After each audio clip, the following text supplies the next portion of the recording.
O que te conozcan bien los, que te Mi conozcan nombre bien es los. María Dolores González Araria Calderón y Ujú. actualmente soy directora de una organización que se llama Utopía y Estrategia y soy parte de la Asamblea de Servicios y Asesoría para la Paz, una organización dedicada a la mediación y la transformación de conflictos. Ok. Pues la primera pregunta sería saber más o menos qué fue o por qué elegiste, cuál fue la razón por la que elegiste dedicarte a esta mediación de conflictos. Pues durante muchos años nosotros trabajamos muy cerca de diferentes tipos de problemáticas y conflictividades sociales, desde aquellas que viven los pobladores pobres de las ciudades, en los que se llamaban cinturones de miseria, en las zonas urbano-populares. Posteriormente trabajamos con pequeños municipios, en mi caso particularmente municipios indígenas, rurales del país, y cuando surge el alzamiento indígena en Chiapas, el alzamiento zapatista, nos invitan a trabajar en la asesoría de la mediación. Entonces, una comisión de intermediación presidida por el obispo Samuel Ruiz para apoyar en los temas relativos a las autonomías y los derechos indígenas. Y trabajando con la mediación, yo encontré ahí un camino pues de construcción de paz que me llamó, digamos, encontré una vocación para el trabajo de construcción de paz en el país y para la labor especialmente de mediación en conflictos. Y ahí en ese trabajo con la Comisión Nacional de Intermediación, la CONAI, yo me fui preparando técnicamente también para jugar este papel, esta labor mediadora en este y otros conflictos. ¿Cuánto tiempo llevas haciendo esto así, más o menos? Pues empecé, digamos, ya en los propios diálogos de paz en Chiapas, que digo, es cuando encontré en esto, pues un camino que al menos yo estoy muy convencida es el que logra, pues que de este momento de confrontación, este momento de enfrentamiento, se reconvierta en un momento de construcción, de propuesta, de intentar nuevas soluciones, etcétera. Y ahí es cuando yo me decido a dejar mi otro trabajo y dedicarme plenamente a esto. Y desde entonces tengo 23 años haciéndolo. Y lo he hecho inicialmente en Chiapas, pero después en muchos otros conflictos en el país e incluso en otros países. Entonces ya mucho tiempo, diríamos. Y este tipo Sí, de labor, pues aunque no estoy en la misma organización, la he seguido haciendo de muchas maneras, ¿no? claro. ¿Y a qué te dedicabas antes de esta mediación de conflictos? Estaba dedicando, antes de entrar a Serapaz, a la escuela de capacitación, se llamaba Escuela Nacional Municipalista. Entonces, mucho tiempo he trabajado temas de capacitación. Y de hecho Ah, ok, también ha ok. sido un continuo en mi vida, ¿no? Y una vez que descubriste tu vocación actual de mediación de conflictos, ah, ya una vez que descubriste eso, te dedicaste así día y noche muy, muy tajante, me imagino, ¿no? Que a muy constante, perdón, a este trabajo. Sí, sí, pues mira, todo lo que pueda, pues trato de equilibrar también con otros aspectos de la vida personal, como mi familia, Claro, pero sí.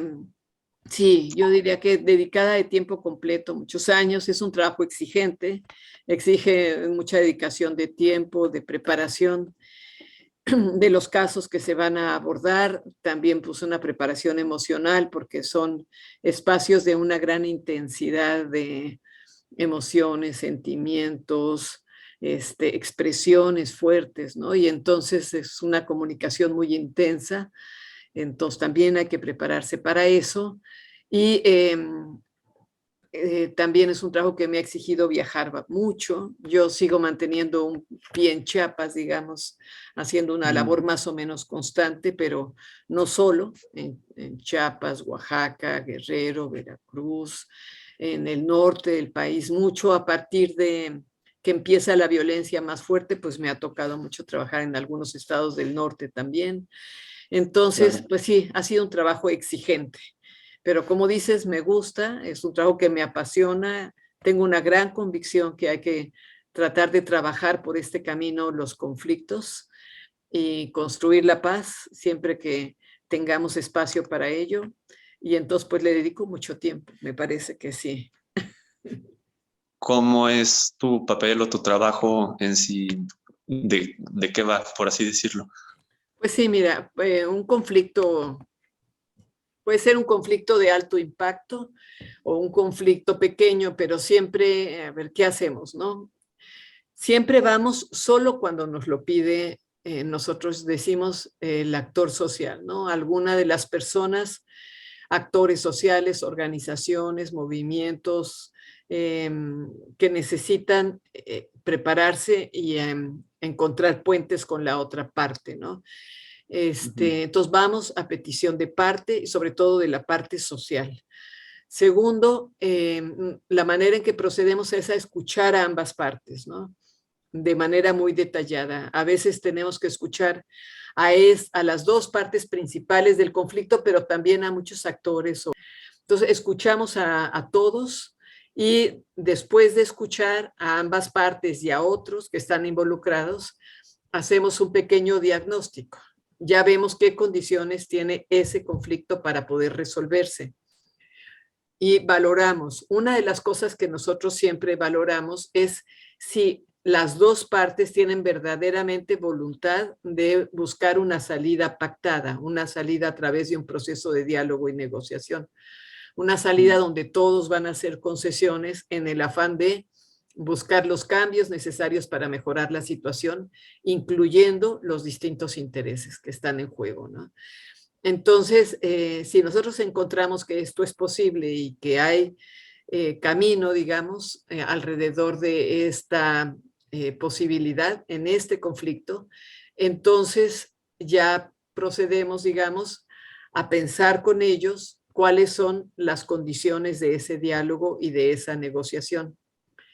A veces necesitamos reforzar mucho ese proceso porque es muy delicado o porque es muy asimétrico, uno es demasiado fuerte y otro demasiado débil, o porque es muy inestable el conflicto y se puede confrontar en cualquier momento. Entonces buscamos apoyo de organismos internacionales o de otros observadores más formales y vamos construyendo las condiciones para que ese diálogo sea firme y sea justo. Y ya procedemos a preparar el intercambio, a ver que las dos partes logran aclarar sus distintos intereses y expresarlos en la mesa. Y nuestra labor es mucho ayudar a la escucha, una escucha activa, una escucha realmente para entender lo que el otro quiere y necesita, de tal manera que después, a partir de lo dicho, empecemos a buscar dónde hay posibilidades de ir bordando un acuerdo hasta la firma de los acuerdos y la formalización de estos a través de un procedimiento de cómo se van a cumplir y quién va a vigilar o a supervisar que el cumplimiento sea cabal y correcto, ¿no? Entonces, bueno, es como todo un procedimiento. En realidad Sí, es sí. importante que se haga esto de una manera muy cuidadosa para que ninguna parte salga lastimada de un proceso de diálogo y negociación, ¿no? De logro profesional en este campo. Pues mira, es difícil porque una de las condiciones de la mediación no solamente es que seas imparcial con los actores, sino tener claro que no tienes ningún poder de decisión en la mesa, que quienes deciden todo son ellos, las partes. Entonces el resultado final nunca está en las manos de la mediación, siempre está en las manos de las partes del conflicto, o sea, los oponentes, los adversarios, ¿no? Entre sí. Y la nuestra es tratar de cuidar el proceso para llegar a un acuerdo, pero nunca va a ser nuestra decisión. Entonces, la calidad de la decisión, pues depende totalmente de las partes. Yo creo que el logro principal son los avances. Muchas veces no logramos llegar hasta la firma de acuerdos, otras veces sí. Por ejemplo, en Chiapas se tuvieron los acuerdos sobre cultura y derechos de los pueblos indígenas, que son ahora la base de la reforma del cuarto constitucional que se está en este momento, digamos, discutiendo en las cámaras. Logramos también en el caso de Oaxaca que la confrontación no tuviera mayores costos sociales humanos hasta donde fue posible, salvar lo salvable de la negociación y evitar mayor violencia, ¿no? Hasta donde las partes quieren. Igual en casos de minas, carreteras, hemos logrado que al menos se sienten a conversar para entender lo que cada quien necesita. A veces estamos en una parte de ese proceso y en otra ya no. Estuvimos en la del Zapotillo, que se acaba de anunciar como un proceso muy exitoso de diálogo. Estuvimos en la de Atenco. Estuvimos en las varias de la UNAM, varias de los maestros también de estas movilizaciones nacionales grandes que hace el magisterio, en muchas de organizaciones más pequeñas frente a minas o frente a otro tipo de conflictos, ¿no? De los estudiantes que quieren entrar a las universidades.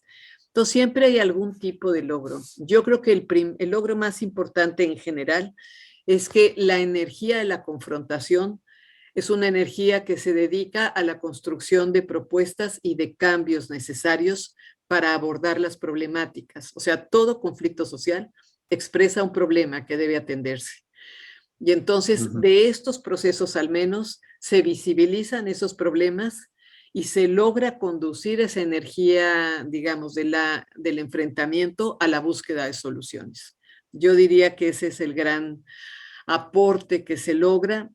Los resultados finales, los acuerdos totales varían mucho de un proceso a otro, ¿no? En algunos se ha logrado mucho, en otros menos, pero casi siempre se ha logrado que la confrontación no llegue a mayores, ¿no? En términos violentos. Hay un Ya, dicho ya. que dice, el conflicto no es evitable, pero la violencia sí. Y entonces nosotros asumimos esto, ¿no? Tenemos que Ujú. abordar el conflicto de una manera no violenta. Y eso creo que lo hemos logrado casi siempre. No, pues sí, sí me imaginaba que eso sería uno de los principales logros. Bueno, siempre es lo que se busca, ¿no? Claro.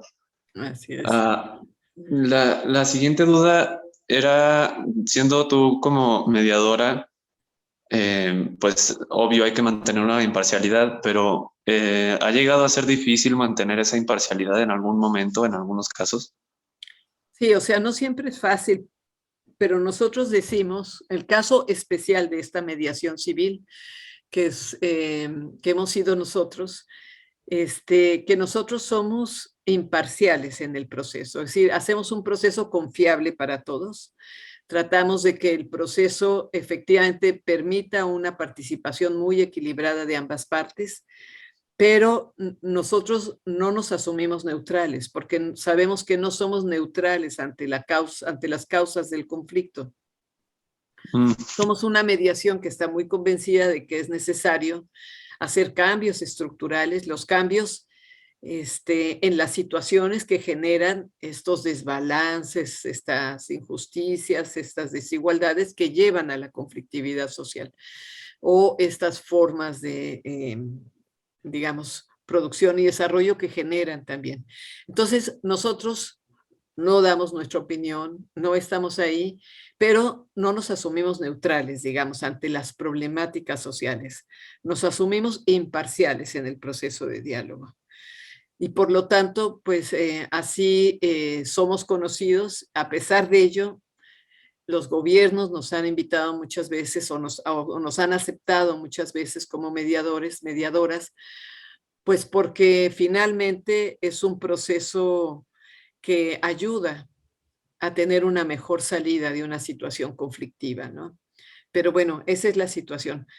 Ahora, siempre hemos procurado no corrernos, que nosotros decimos, no corrernos de un lado o del otro, pero tenemos un principio en el que para mantener el equilibrio en un juego muy desproporcionado, donde hay una parte muy débil y una parte muy fuerte, necesitamos a veces correr un poquito el eje y estar más cerca de la parte más débil, de tal manera que se equilibre el balance de poder, ayudándoles a que, no es que nos corramos de posición, pero ayudándoles a que ordenen y expresen mejor sus problemáticas, a que tengan asesoría técnica si la necesitan, a que busquemos los días, horas y momentos en los que puedan tener una buena participación representativa de su caso, de tal manera que ayudemos a que en esa mesa el equilibrio de poder logre un mejor resultado en la búsqueda de soluciones definitivas, ¿no? Como decimos nosotros,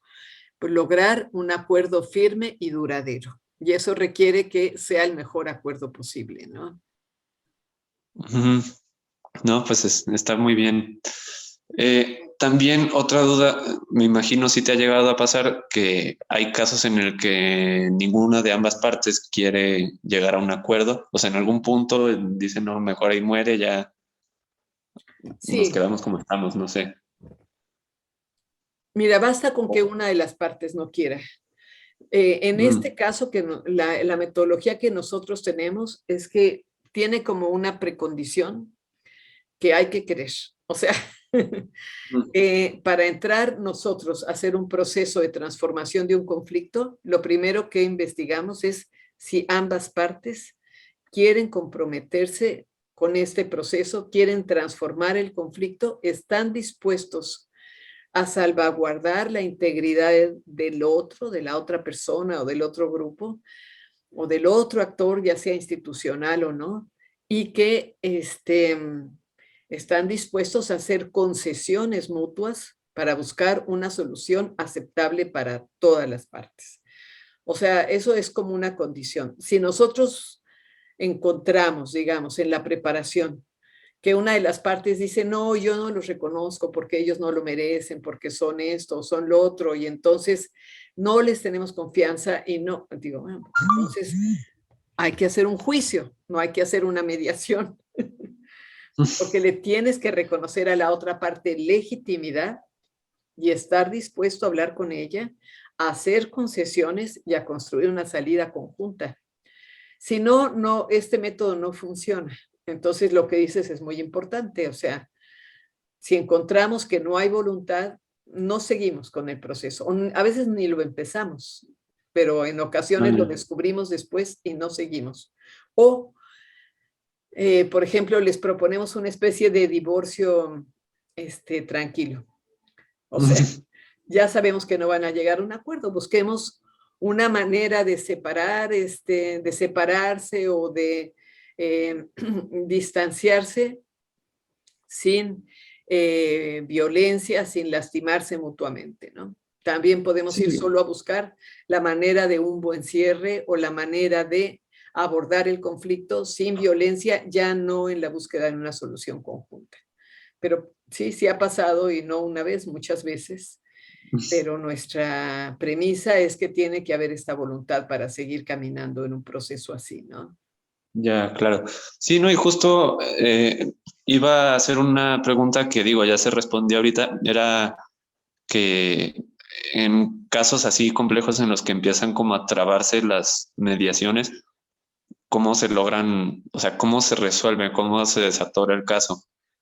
Pero pues ya Pues, o más o sea, menos, no, ¿no? sí se atora, digamos, pero hay voluntad, pero ya entramos en un callejón sin salida.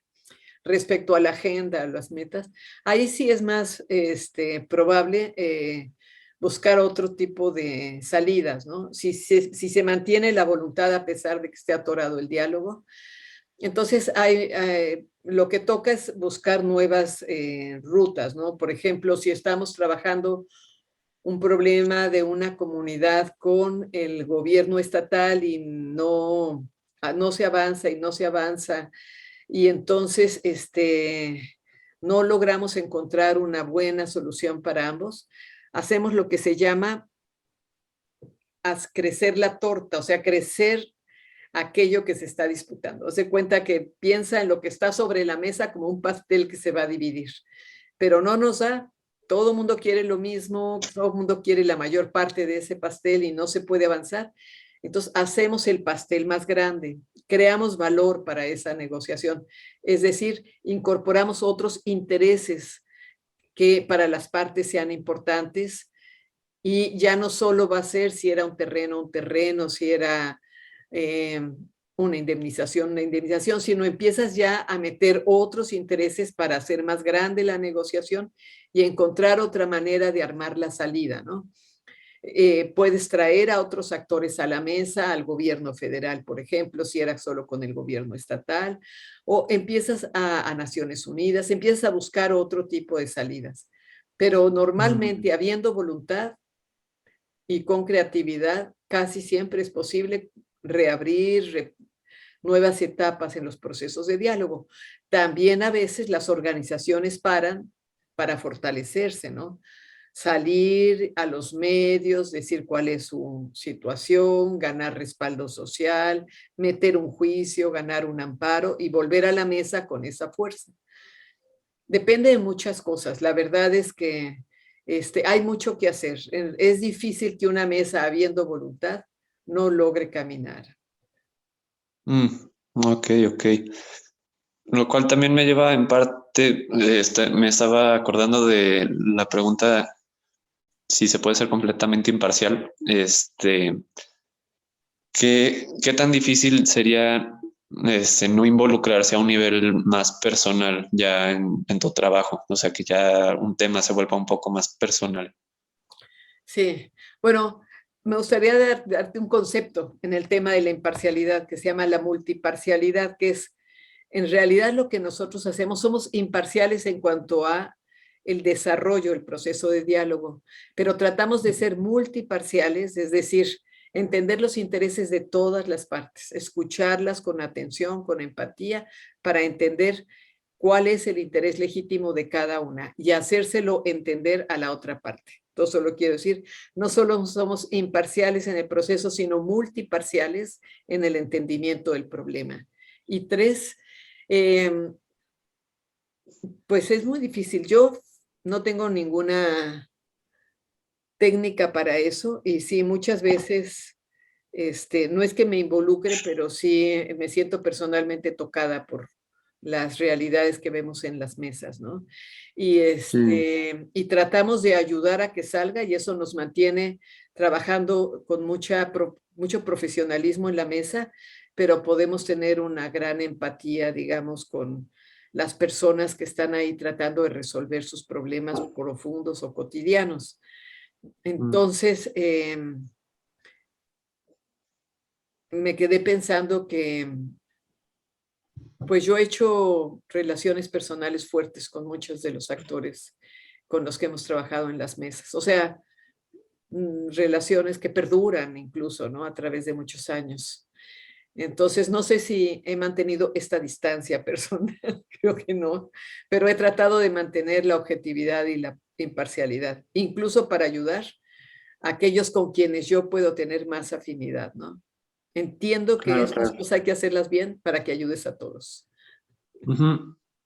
Sí, pero como tal, no es que el conflicto en sí, solo el conflicto se vuelva algo personal. Me refiero, generarías estas relaciones un poco más amenas o buenas Claro. amistades, supongo, pero que el conflicto se vuelva un conflicto personal como tal no ha llegado a pasar. Sí, claro, muchas veces. Y ahí hay que ayudar a la gente a despersonalizar los conflictos. Esto es muy importante, ¿no? Sí trabajamos mucho con la parte emocional, digamos, porque es Mm, imposible no hacerlo. Ahí se mueven muchas emociones y, y sí tienes que ayudar constantemente a que no se pierda de vista aquello que se quiere lograr en cada proceso de diálogo. Muchas veces cuando vamos a entrar un proceso de diálogo y negociación, le decimos a las partes, sobre todo, como decía, a los actores sociales que tienen menos experiencia, menos estructura, etcétera, ¿qué es lo que ustedes quieren lograr en esta mesa de negociación, de diálogo? Piensen cuál es la minuta que quisieran firmar y que puedan firmar los otros también. Y entonces mm, eso les ayuda para no perderse en la discusión de Ya, ya. emociones, sino Ujú. de no perder de vista cuál es tu juego final, ¿no? Tu final de juego, tu marcador, aquello que tú estás buscando. No lo pierdas de vista y te vayas a una discusión de valores o de posiciones o de otra cosa que no va a tener la posibilidad de cerrarse en la mesa, sino que te concentres en aquello que hay que resolver y la manera como tú crees que se puede resolver mejor. Claro. Entonces sí, trabajamos con muchas emociones y muchas veces hay que hacer cortes, decir, bueno, pedimos un receso, nos calmamos, cada quien habla un poquito de lo que está viendo en la mesa, a veces nos piden ir a apoyarles, a veces no, pero los recesos ayudan mucho, ¿no? Para bajar el tono de las emociones.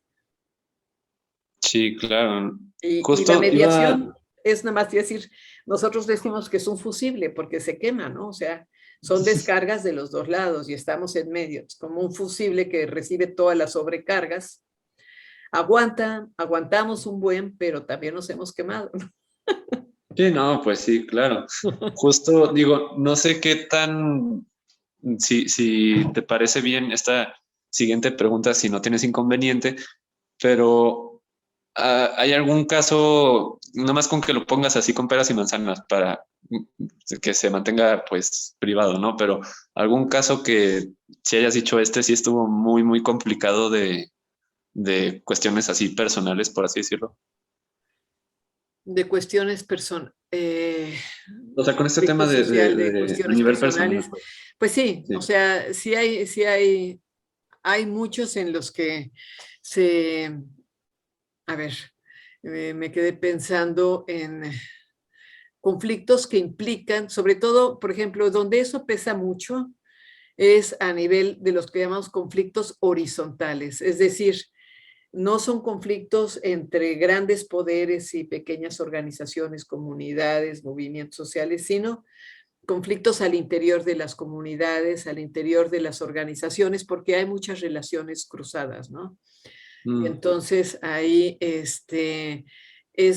por ejemplo, los que están a favor o en contra del aeropuerto de mm, Texcoco. ya. Sí. Entonces ahí pues son parientes, o sea, muchos son familia y son vecinos, pero unos están de acuerdo y otros no, y unos quieren vender la tierra y otros no, y entonces acaban siendo relaciones sumamente difíciles porque no solamente abarcan el problema de cuál es la relación con los gobiernos y las empresas, sino cuál es la relación entre las comunidades y cuál es la relación entre las personas de esas comunidades, que muchas son afectivamente cercanas a ti. Si uno no trabaja bien eso, si no lo considera un tema importante, pues ahí se hacen rupturas terribles, ¿no? Porque incluso pasan por generaciones el que en una comunidad que no se cuidó el proceso de ruptura interna de la comunidad, se siguen gritando los niños en las escuelas, tu papá es un traidor, tu papá es un vendido, tu papá es un revoltoso, tu mamá es no sé qué. O sea, esos rompimientos se transmiten incluso por generaciones. Y ya la gente no quiere salir de su casa porque le da miedo que le griten en la calle. En fin, ese tipo de situaciones son inevitables cuando los conflictos son, las personas están muy cerca. Mm, Pero yo creo que desde que empiezas a trabajar un conflicto, tienes que pensar en no polarizar ahí, porque lleva a rupturas familiares y comunitarias muy hondas y muy, muy dolorosas, ¿no? sí, pues sí. Y pues ya por último, para preguntarte, así ¿cuál ha sido la satisfacción que consigues con trabajar? Ya, como mencionaste en un principio, pero pues sí, en algún caso en específico, algo que hayas dicho, esto es como lo mejor que me ha pasado en todos mis 23 años, 25, 23, comentaste. Mira, lo que creo que es lo que a mí me da más satisfacción, más que un caso, es Ujú. cuando la gente que participa en estos procesos después empieza a reivindicar esta manera de hacer las cosas. Es decir, gente que no estaba Claro. dispuesta más que a sacar el machete, empieza a creer en el valor de la palabra, de la escucha, a humanizar a la otra persona también que está enfrente representando otra causa. Entonces, lo que para mí al final es lo más valioso es que este tipo de práctica, de método, de enfoque para abordar aquello que nos separa, pueda ayudarnos a pensar que un conflicto no es más que una oportunidad de generar las transformaciones necesarias, los cambios necesarios, y que siempre puede ser algo positivo si lo abordamos positivamente. Y eso lo he visto una y otra vez. Y cuando oyes a alguien al terminar una mesa decir, sí, qué bueno que lo hicimos así, qué bueno que no nos enfrentamos, yo aprendí de lo que viví, pues yo creo que eso es súper satisfactorio, porque sabes que él lo va a seguir haciendo, ¿no? Entonces, la posibilidad de que este enfoque y esta manera de abordar la conflictividad se multiplique. Eso es lo que es muy satisfactorio, ¿no? Claro, sí, pues sí, sí me imagino. Y pues ya eso sería todo. Muy bien.